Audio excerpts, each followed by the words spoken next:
What follows may not be suitable for all audiences. Listener discretion is advised. The world is full of stories. Stories of mysteries, of curiosities, of oddities.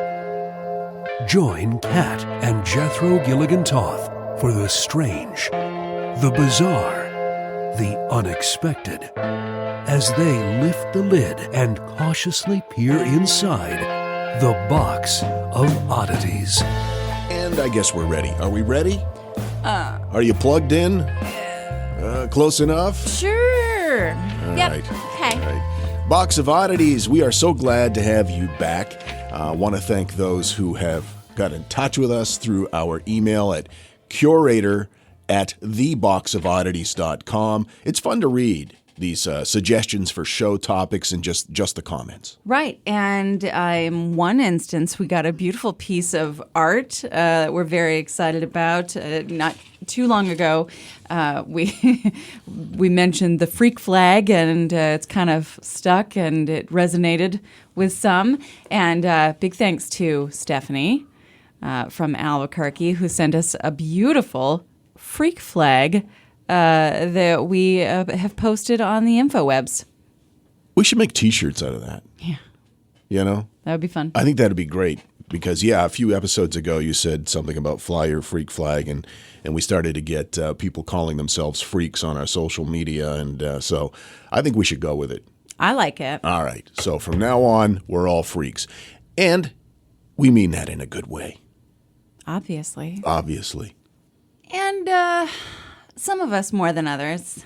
We were having a lovely discussion the other day, and I was reminded of a wonderful instance in which your freakdom really shone, and it involved a towel bar. that was a discussion that we had privately that I was not planning on sharing. That's too bad, because it's so much fun. Please share.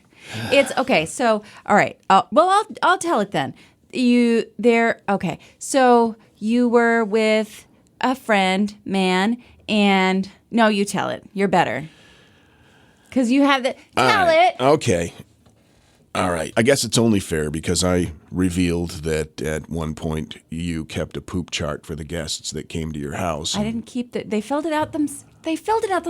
That's true. You had a clipboard hanging on the wall. Anyway, so I made you tell that story, so I guess this is only fair. I had a friend of mine, my buddy Jeff, was visiting, and we were out.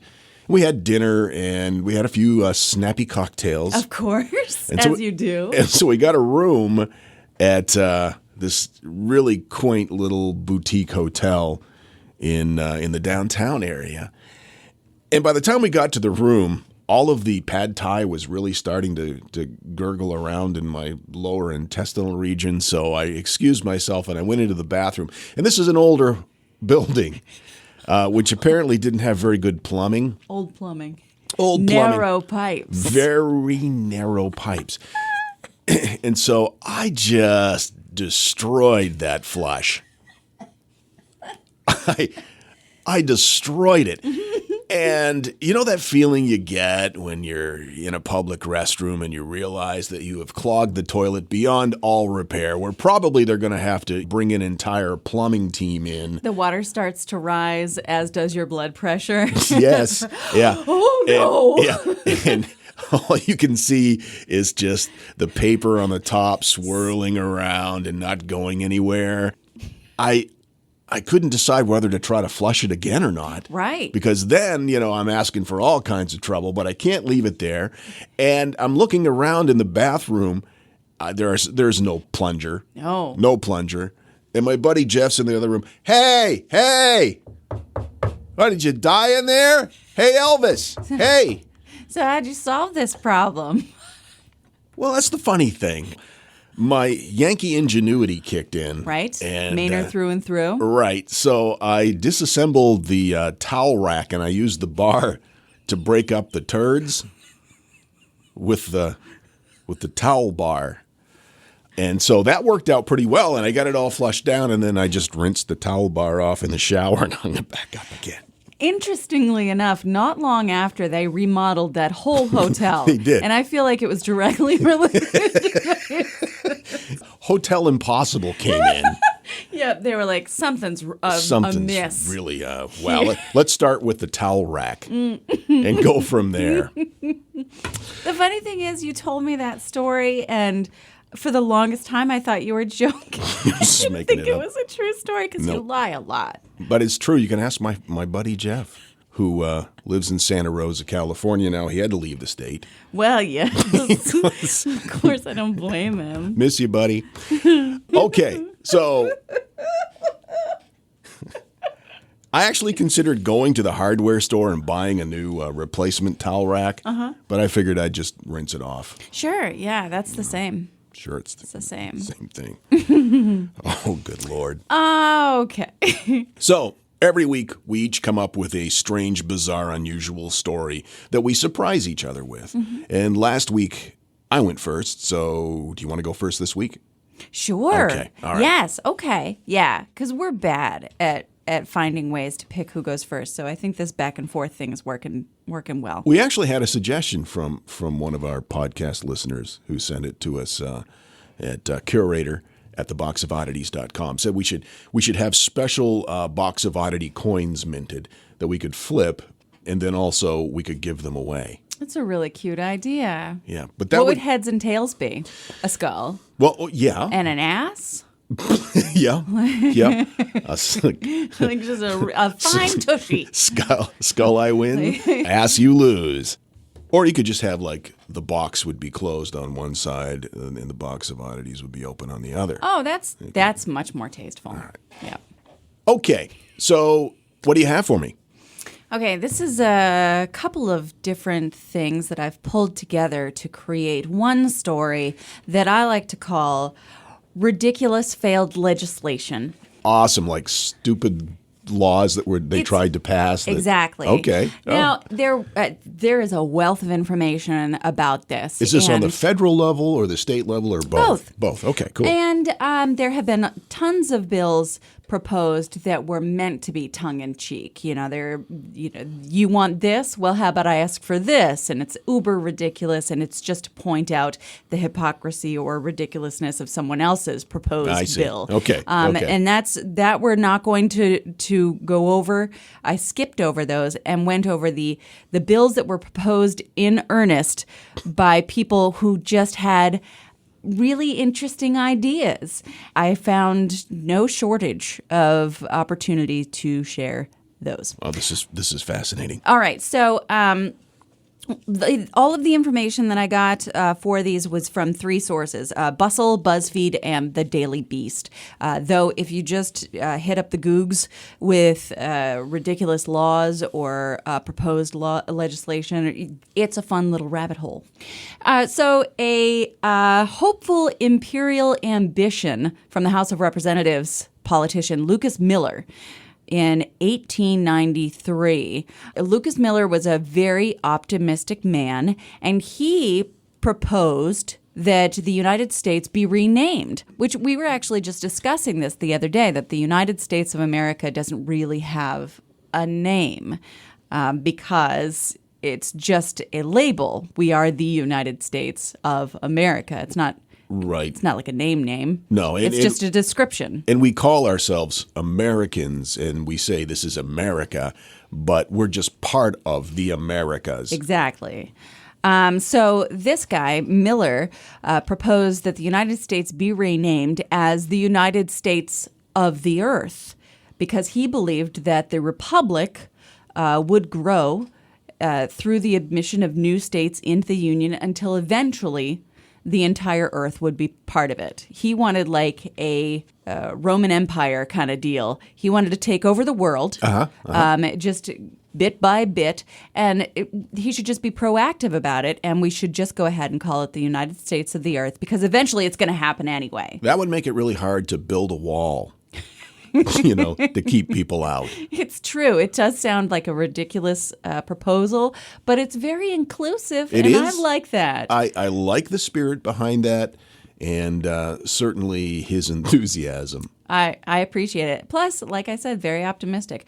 Lucas Miller, 2020, I'm in. Though, really, no one really bought into this, and the bill failed.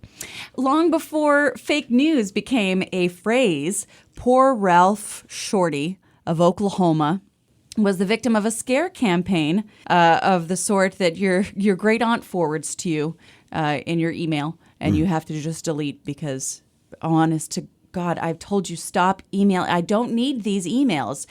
I'm not going to chain letter, and I'm not going to read. Listen, I appreciate the flower, but I don't. Yeah. You know what, Ruth, you're sweet. You're sweet, but you're clogging up my inbox. And who needs a clogged inbox? No one. No one. You have to break it up with a towel bar.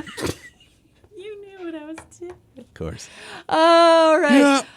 It's a race for the punchline with Kat and Jethro. So in 2012, Ralph Shorty proposed a bill that banned any aborted fetuses from being used in any food in Oklahoma. I think that's probably wise. Now, there was no such practice in place. Obviously, that doesn't go on.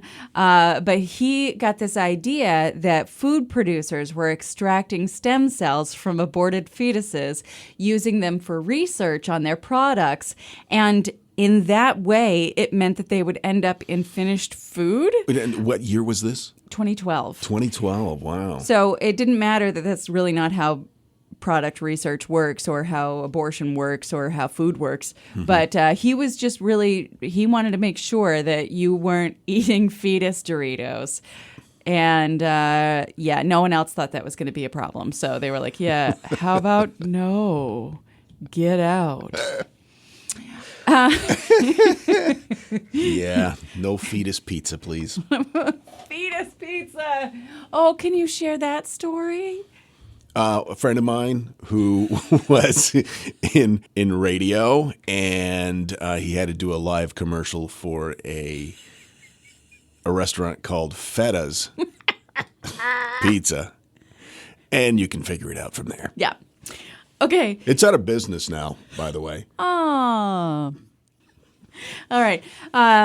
So there was a bill introduced by State Representative Ted Gassman. This was actually not that long ago in Iowa. He proposed that if you wanted to get a divorce, you had to prove that your spouse had committed a crime, had abandoned your family, or had committed adultery before you would be granted a divorce.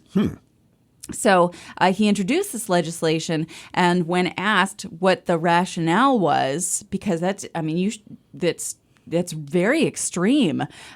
He said that his daughter and son-in-law recently divorced, and he was worried that his 16-year-old granddaughter was going to become promiscuous as a result. I see. So we should all, yeah. Yep. Okay. Yep. That's one of those instances where you go, okay. Well, why don't you go have a seat and fill out these someone forms. Will be right with you. Because, no. North Carolina. This one's not. Sadly, it's not as unbelievable as some of the others. North Carolina in 2013 tried to establish Christianity as the official state religion.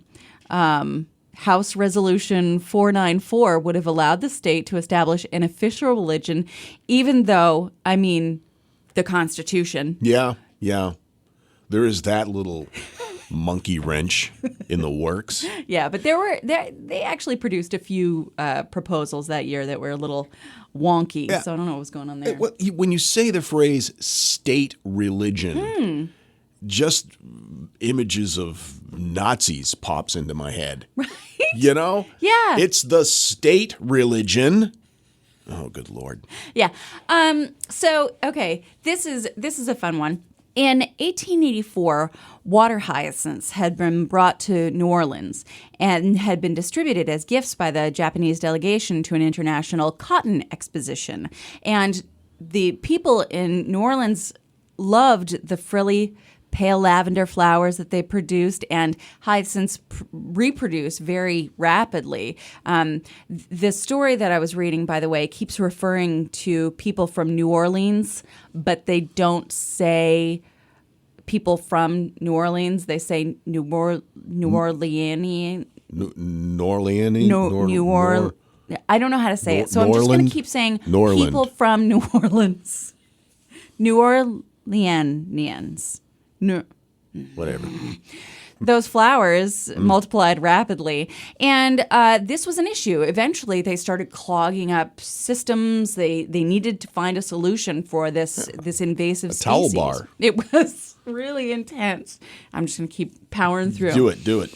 And at this time, there was also a food crisis going on in the city. People weren't getting enough food of various types, but mainly meat, because there was such rapid expansion in the city. There weren't farms producing enough meat for people, even though, that's debatable how much meat you really need, but that's another discussion. So this says the ancestor of a cannibal. That's a different kind of meat. It sure is. A couple of guys got together in an effort to solve both of these problems, and in March of 1910, H.R. 23-261 was proposed, and that bill would appropriate $250,000 for the importation of African animals of various types. They wanted to bring in gazelles and antelope and mainly hippopotamus. The Hippo Bill, as the public would come to understand it, was introduced by Congressman Robert Broussard, and the idea was this would solve both problems. Hippo ranching. We're going to start eating hippo meat. You will love it. And the hippos will take care of that nasty hyacinths problem, because they'll eat all of the greenery, and nom, nom, nom, nom, and then you will slaughter them and feed them to your family. That's pretty extreme.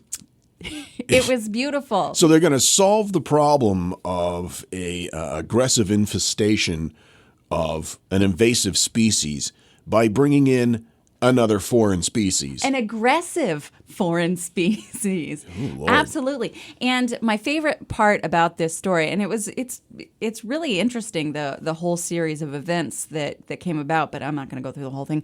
But one of the things that I really enjoyed about it was the effort by these men to sell it. So basically it was, the reason you don't eat hippo meat right now is because you don't know it's the appropriate thing to do. Ah. You just don't know. You aren't floofy pants enough to eat hippo meat right now, but you could be. But you need floofy pants to eat hippo meat. So now we're going to introduce H.R. 23-7, the Floofy Pants Bill. Yeah. Now, don't get me wrong, right around Thanksgiving time, I need floofy pants in order... Or just sweatpants. That's what I call my sweatpants. Nice. My floofy pants. That is the story of how we almost came to eat hippo meat on a regular basis because two men wanted to solve a hyacinth problem. And they got elected to Congress, so I love it. That's amazing. I love it. It was the late 1800s, and they wanted $250,000 to import these invasive species to deal with the invasive species problem. That's crazy. That's it's a lot of magical money. Thing. for Yeah, it back absolutely is. So there you go. That is the story of, well, that's multiple stories. You know what just happened. It reminds me of some of the articles that I've read about ridiculous laws that did get passed. Gosh, yes. That are still on the books. And for example, there was one, I think still to this day, it's illegal to shoot jackrabbits from the back of a trolley in Seattle. Yeah. The blue laws, that's how I found these stories, was I was looking up blue laws because I posted on Instagram about a blue law from Maine, which is where we live, by the way. Home of Stephen King. Yeah. Oh, my gosh, yes. Have you read The Girl Who Loved Tom Gordon? It's so good. It's a magical story. Anyway, we'll probably talk about blue laws at some point. All right, that's gonna be great. This is a test of the Box of Oddities emergency broadcast system. This is only a test. Had this been an actual Box of Oddities, I'd be talking a lot faster. All right, time for that thing in the middle. Today, 5 weird things that were left behind in hotel rooms. Number 5, a shark. A shark? Oh, is that not enough information for you? Was it a live shark? The hotel like cleaners. Like in the tub? Hotel cleaners found a baby shark in one of the bathtubs swimming in tap water. No. In desperate need, by the way, of salt water, the shark was returned to its natural habitat. Number 4, a prosthetic leg. Yep, one of the hotel staff members at the Fairmont Queen Elizabeth Hotel in Quebec found a prosthetic limb underneath the hotel bed. How do you not notice that? Really, you think it would be easy to return it to the owner, just look for whoever it was hopping to their car with their luggage. Should have called the bellhop. A collection of prosthetic legs with different shoes. No! This was a different hotel, I'm hoping. Yes. Okay. And there was a custom-made suitcase for those legs to sit in, nestle in, if you will. Number 2, an inflatable sheep. Somebody took an inflatable sheep to the Travelodge. And number 1, also found at a Travelodge, a house made of bread. A bread house. A bread house.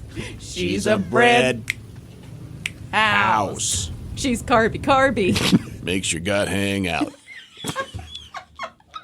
The Box of Oddities with Kat and Jethro Gilligan Toth. All right, we're Okay, back. I'm that's sorry. enough of I'm this. punchy today. I'm sorry. I'm a little overtired. Yeah, well, you've not been sleeping well lately. It makes sense. I've been having nightmares. Yeah. I had really weird nightmares lately. I know. I don't know what that's all about. Well, you said you had a bad dream about our puppy Willie. Yes. Yeah, Willie was in an accident, and it was awful. And it was, Oh, that's horrible. And I didn't know what kind of accident it was. It's one of those dreams where I knew that something had happened, but I didn't understand the details of the dream. Yeah. I just woke up really sad until I saw his cute little smushy pug face staring at me, and then I was okay. I had a dream the other night that we bought our friend's house, and they left us a nice collection of stoneware. Well, that pretty much sums up our relationship, doesn't it? It was so pretty. Some really nice pieces. Thanks, Paul and Di. All righty, this is going to be wicked gross. Are you ready for this? Yes? Okay. What kind of gross? Wait, what do I need to prepare myself for? Not just you're gonna just have to listen. Okay. Okay. What do you do when the woman you love dies at an early age? Well, of course, you dig her up and you live with her. Aww. Yep. We're going to talk about George Karl Tanzler, also known as Karl Tanzler von Cosel, also known as Count Karl Tanzler von Cosel from Tampa, Florida. Wait. Among other places. Usually a Count von Tanzler doesn't come from Tampa. Yeah, it's not really a Tampa Bay name that you would expect to hear there. I love it. He was born in Germany, and he was eccentric, shall we say. Mm-hmm. He was a doctor, among other things. I'm sorry. Did I tell you the other day that my mom told me that she was eccentric? She was like, someone at the grocery store called me eccentric, and I think that suits me. And I was like, no, Mom, you're just weird. You have to be rich to be eccentric. That's right. Yes. Yeah. Only rich weird people are eccentric. Right. Middle class weird people are just weird. Or in our case, freaks. Ma'am. So he was born in Germany, and he loved pipe organs, among other things. I'm just looking at his bio here. He loved pipe organs. Yeah, he loved them. That's what I want on my tombstone. Loved pipe Here organs. lies Cat. Loved pipe organs. I'm sorry. Okay, go ahead. Yep. He wrote an autobiographical article for the Rosicrucian Digest, and the editorial notes that described who he was kind of gave you a little insight. Many years ago, Karl von Cosel traveled from India to Australia with the intention of proceeding to the South Seas Islands. He paused in Australia to pick up some pipe organs. on his ship. But before he could get to the island that he wanted to go to, Pipe Organ Island. Pipe Organ Island, his war broke out, and he was put in by the British military a concentration camp for, quote, safekeeping, along with many officers from India and China who were prisoners of war. Oh. So after World War I, he decided ultimately to immigrate to the United States. That was 1926, sailing from Rotterdam to Havana, Cuba, and from Cuba to Zephyr Hills, Florida, which is just on the outskirts of Tampa. It's now a big retirement community. Yeah, and they have bottled water that comes from there. He lived there for a while with his family, and then in 1927, he took a job as a radiology technician at the U.S. Marine Hospital in Key West, Florida, under the name Count Karl Tanzler von Cosel. I just love it. Count von Tossel, radiologist, pipe organist. Yep. There's just so many titles. He loves the pipe organ. Loves it. So on April 22nd, 1932, while he was working at the Marine Hospital in Key West, and this information is according to Wikipedia. I'm getting this all from Wikipedia. Okay. I've read many sources, but Wikipedia has everything that I needed here to tell the story. Tanzler met Maria Elena Milagro de Hoyos, who was a local Cuban-American woman. Can I just take a moment Yeah. and remark on your amazing R trilling? Arr. I'm so happy about what just happened. Thank you. So Maria Elena Milagro del Hoyos was a local Cuban-American woman who had been brought to the hospital by her mother for an examination, and Tanzler immediately recognized her as a beautiful dark-haired woman that he had had a vision of years before in a dream. Oh. He had this vision that he would meet this woman and she would be the love of his life. Aww. And so he looked for her all these years, and then boom, there she was. That's really nice. The sad thing was she had tuberculosis. Aww. She had the consumption. Sure. Yeah. Beautiful raven-haired lady coughing up blood. Elena was the daughter of a local cigar maker, Pancho Hoyos. What a great name. That is a wonderful name. Pancho. So Hoyos had been diagnosed with tuberculosis, a typical fatal disease at the time, certainly. And it eventually claimed the lives of almost her entire immediate family.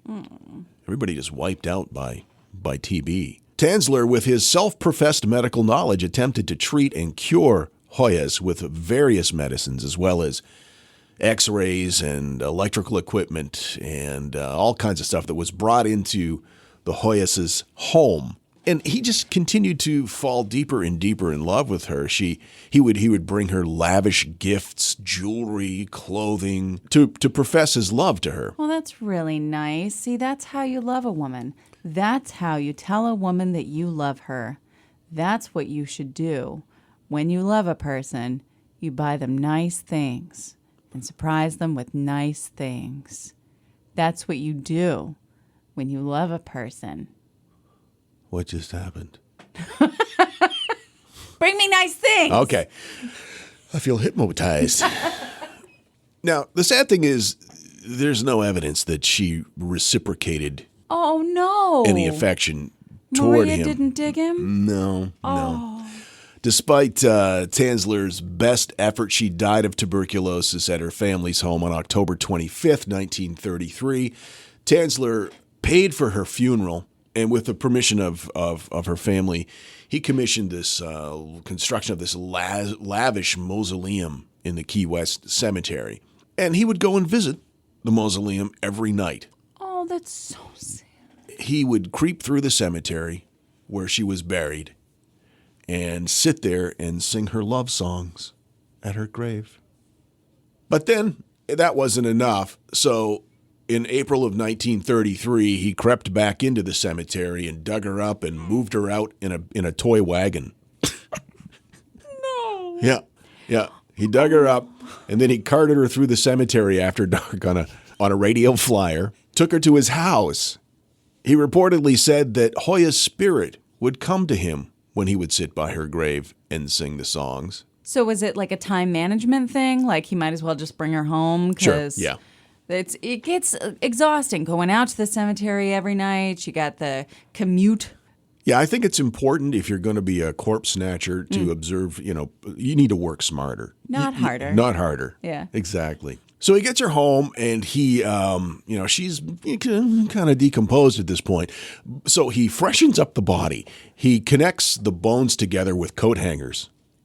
I'm sorry. I have so many questions. Go ahead. How long had she been buried at this point? Do you know? From October of 31 through April of 33. Oh, no. So a year and a half. Oh, it wasn't just a couple days then. No, it was like a year and a half. Oh, so So she was a little soupy by then. so he connected her body back with coat hangers. With coat hangers. Wire coat hangers? Wire Because coat we know hangers. Yeah. that's a no-no. Yeah. He also replaced her eyes with glass eyes. Sure, yeah. And then as the skin continued to decompose, he replaced it with silk cloth soaked in wax and plaster of Paris. That's, well, all right. That's very ingenuitive. Her hair had fallen out. Yeah, sure. Sure. So he made a wig out of the hair. And also, I guess her family had given him some of her hair when she died. Huh. Yeah, I don't know. So he made a wig for her. Note to self, tell family not to hand out chunks of my hair after death. Tanzler filled the corpse's abdominal and chest cavity with old rags Oh. to keep the original form.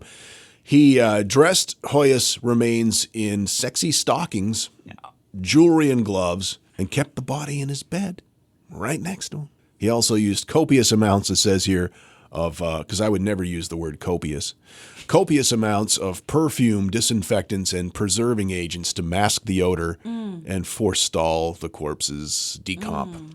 So wait, was she just wearing sexy stockings? No, she had, it looks like a kimono. I'm looking at a picture. You want to see it? Yes, please. Okay, come on over here. We'll post this on social media. That's what she looked like. Oh. So she got like a kimono on or something like that. Yes. What now? A kimono? Is that what they call it? Like the Japanese bathrobes? No. What do they call it? Kimono? Kimono? Looks like she has one of them Japanese bathrobes on. She looks like Jason Voorhees. Get back in your seat. Okay. So he had her in his house for like 7 years. Oh. And in October of 1940, Hoyo's sister heard rumors of Tanzler disinterring the body of her sister and moving it on home. So because of that, Hoyo's body was eventually discovered. Florida notified the authorities. Tanzler was arrested and detained.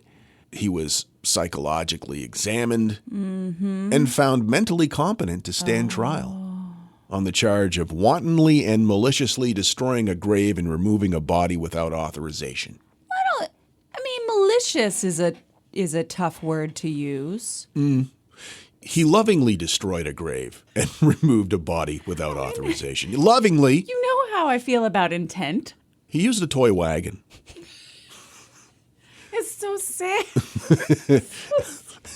Yet he was competent to stand trial. After a preliminary hearing on October 9th, 1940, at the Monroe County Courthouse in Key West, Tanzler was held to answer on the charge. But the charge was eventually dropped and he was released as the statute of limitations had come to expire. Just like Maria. After they found her, the authorities found her, the body was examined by physicians and pathologists. And what do you do with a woman's mortal remains after she's been dug up, covered with wax? Semi-taxidermied. What is the best way to show respect and love for this person's mortal remains? Well, you put it on display at the Dean Lopez Funeral Home. No! Why? Where it was viewed by as many as 6,800 people. Why, though? I don't know. Make a buck. Hoyas' body was eventually returned to the Key West Cemetery, where the remains were buried in an unmarked grave in a secret location to prevent further tampering. Doesn't really end there. Oh, no. Did her spirit and her stockings call to him? Yes, apparently. No. No, what he did was he was so sad by this that he had made a death mask of her. Okay, so he used that to create a life-size effigy of her out of wax and things like that. And He liked his wax. so he didn't have the body there. He had this effigy that he made that was life-size. And when he died in 1952, his body was found in the arms of this effigy lying behind a pipe organ. Yep. Yep. Yep. He was lying behind his pipe organ, but he was fit to stand trial. Now, here's where it gets weird because up until now, this is all that story, and they go, "Well, here's where it gets weird." By the way, after it happened. After he died, and they found this effigy. Apparently, it was written, although this has never been proven, but it was written that Tanzler had switched the bodies and that he had the remains secretly returned to him and that he died with the real body of Hoyos behind the pipe organ. I don't believe that. Well, that's the urban legend. That's the rumor. Yeah. Yeah. Now, the big question is, did he have sex with the body? Oh, is that the big question? Well, it was never proven. There was no real... I mean, how do you tell? It was not brought up. There was no evidence of necrophilia presented in the 1940 preliminary hearing. However, but apparently some physician's proof surfaced in 1972, over 30 years after the case had been dismissed. How can I put this? They discovered a cardboard tube in her vagina. I'm sorry. I mean, yeah, ew. I mean, Yeah. Yeah. I mean, yeah, ew. Right. Right. Yeah.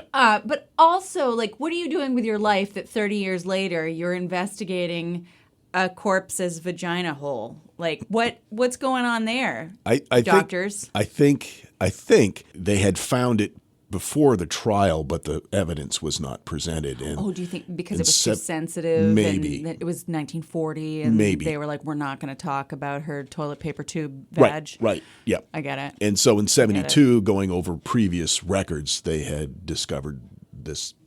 So it suggests that perhaps that was the case Maybe. for Count Karl Tanzler von Cosel. Can you look at his picture? Yeah, hold on. Look at his big handlebar mustache. That's not what I pictured at all. You're picturing like a serial killer kind of guy, right? No, I mean, he looks like a serial killer for sure. He looks Actually, like Albert Fish. He does kind of look like Albert Fish. No, he looks like a Colonel Sanders on a diet. He does. Gets a lot of exercise with all that skulking around cemeteries. Yeah, and pulling wagons full of corpses. Wagon pulling All the wagon pulling. and all the... Anyway. Yeah. Wow, that was fascinating. Isn't that bizarre? That was upsetting and wrong and fascinating. I am disgusted and thrilled that you shared it. Well, like we say, the Box of Oddities is not for everyone. That's right. But we're glad you're here, and we feel as though you're part of our community. If you enjoy weird stories like this, Right. I mean, not that you should have enjoyed what just happened, but if you're interested in weird stories like this, then you can come here, and there's no judgment. No, you're welcome here. You're welcome here, you freak. And we say freak with all the love in the world. You know it. Our website is theboxofoddities.com. There you can find all of our social media links, or as you like to call it, our social mead. Yep. Yeah, that's what I call it. That's also where you can click to send us an email if you've got complaints about all of what just happened. Yeah. Oh, Lordy. You're answering these emails, not me. I'm loving doing this, and I'm having so much fun with it. And I am too. And It's great. yeah. It's really fun is watching where we're getting downloads from. Turkey. I saw Turkey. Turkey. We got downloads in Turkey. Where else? What's that Russian place? The Ukraine? The Ukraine. I wasn't expecting that. Yeah. The Ukraine, Brazil, the Netherlands this week. We got our first that makes downloads sense. from the Netherlands. Why does that make sense? I'm just kidding. Wherever you are, we love you. And we'll see you next Tuesday. I love it. Keep flying that freak flag. Fly it high. And so, let it be known that the Box of Oddities belongs to you, and its fate is in your hands. Therefore, it's been requested by those I report to beseech you for assistance. The Box of Oddities is free. We ask but one thing of you, to provide a 5-star rating and a positive review.